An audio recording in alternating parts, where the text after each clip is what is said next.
मैंने 50 प्रोफेसर्स को मेल भेजे, 0 responses.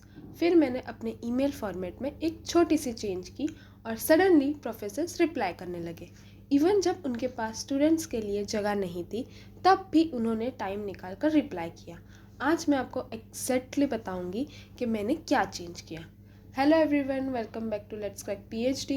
I know it's been a while since my last video. I was preparing something useful for you all and now I am back with one of the most requested topic.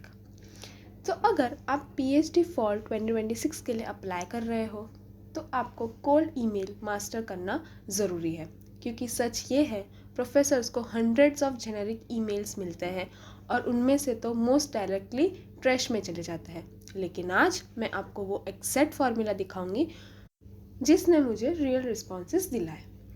पहले मैं आपको अपना पहला email दिखाती हूँ जो completely ignore हो गया।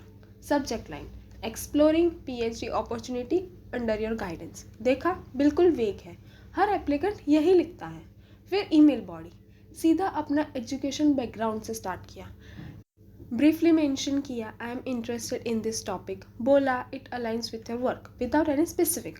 PhD अपॉर्चुनिटीज़ के लिए डायरेक्टली पूछा, CV अटैच किया और एक जेनेरिक थैंक यू लिख दिया। प्रॉब्लम क्या थी? सब कुछ मेरे बारे में था। प्रोफेसर्स को आपकी परवाह तब तक नहीं होती जब तक आप उन्हें ये नहीं दिखाते हो कि आप उनके वर्क की परवाह करते हो। ऐसे ही 50 इग्नोर्ड मेल भेजने के बाद मुझे रियलाइज़ हुआ कि मुझे प्रोफेसर्स को ईमेल ओपन करने के लिए मोटिवेट करना होगा। तो मैंने सब कुछ रिस्ट्रक्चर किया और रिजल्ट, रात और दिन का फ़र्क। ये मेरा नया फार्मूला है। चेंज टू, सब्जेक्ट लाइन को मैंने चेंज किया, exploring PhD opportunities for fall 2026। ये क्यों काम करता है? क्योंकि ये स्पेसिफिक है, टाइमलाइन के साथ। प्रोफेसर्स को तुरंत समझ आ जाता है कि आप सीरियस हो और ऑर्गेनाइज्ड हो। फॉल 2026 दिखाता है कि आप पहले से प्लान कर रहे हो, ना कि डेस्परेट हो इमीडिएट स्पॉट के लिए।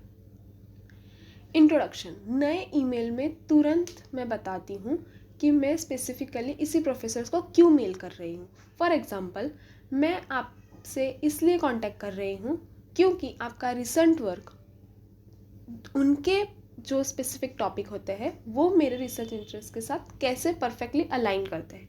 ये दिखाता है कि आपने होमवर्क किया है, आप मास ईमेलिंग नहीं कर रहे हैं। अब मेन बॉडी, अपना बैकग्राउंड क्लियरली स्ट्रक्चर करना होता है। फॉर एग्जाम्पल, एजुकेशन क्वालिफिकेशंस को आप 2-3 लाइन में लिखिए। रिलेवेंट एक्सपीरियंसेस है, जॉब एक्सपीरियंसेस है, प्रोजेक्ट वर्क है, वो मेंशन कीजिए जो उनके रिसर्च वर्क से रिलेट करते हो।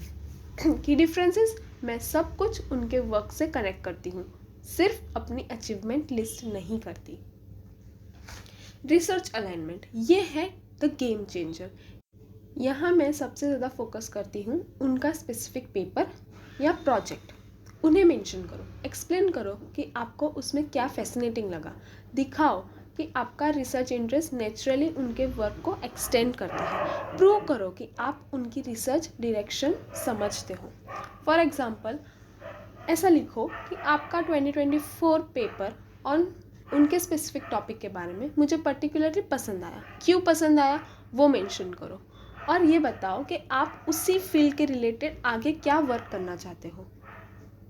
ये क्लियरली प्रूव करता है कि आप सिर्फ किसी भी प्रोफेसर को नहीं ढूंढ रहे हो, आप स्पेसिफिकली उनके साथ काम करना चाहते हो। CV एंड करती हूँ विथ एक पोलाइट एंड प्रोफेशनल नोट के साथ। मैंने अपना CV आपके रिव्यू के लिए अटैच किया है। आपकी लैब में पोटेंशियल PhD पोजीशन डिस्कस करने का मौका मिलेगा तो मैं ग्रेटफुल रहूँगी। सिंपल, प्रोफेशनल एंड डेस्परेट बिल्कुल भी नहीं। एंड करो विथ मेरी एप्लीकेशन कंसिडर करने के लिए थैंक यू। मैं आपसे सुनने का इंतज़ार करूँगी। प्रोफेशनल, रिस्पेक्टफुल और डोर ओपन रखता है फ्यूचर कम्युनिकेशंस के लिए। इस फॉर्मूला को इम्प्लीमेंट करने के बाद प्रोफेसर्स रिप्लाई करने लगे। जब उनके पास स्टूडेंट्स लेने की कैपेसिटी नहीं थी, फंडिंग कैपेसिटी नहीं थी, तब भी उन्होंने लिखा I am fully occupied right now but thank you for your interest. ये बहुत बड़ा डील है। मतलब उन्होंने ईमेल पढ़ा, वैल्यू दी और आपके एफर्ट्स को रिस्पेक्ट किया। कुछ ने तो मुझे अपने डिपार्टमेंट के दूसरे प्रोफेसर्स को भी रेफ़र किया। तो अगर आप फॉल 2026 पीएचडी के लिए अप्लाई कर रहे हो, ये एग्जैक्ट फार्मूला फॉलो करो, जेनेरिक इमेज भेजना बंद करो, प्रोफेसर्स को दिखाना शुरू करो कि आप जेन्युइनली रिसर्च किया है। और अगर आपको पीएचडी एप्लीकेशन टिप चाहिए तो इस चैनल को सब्सक्राइब करो।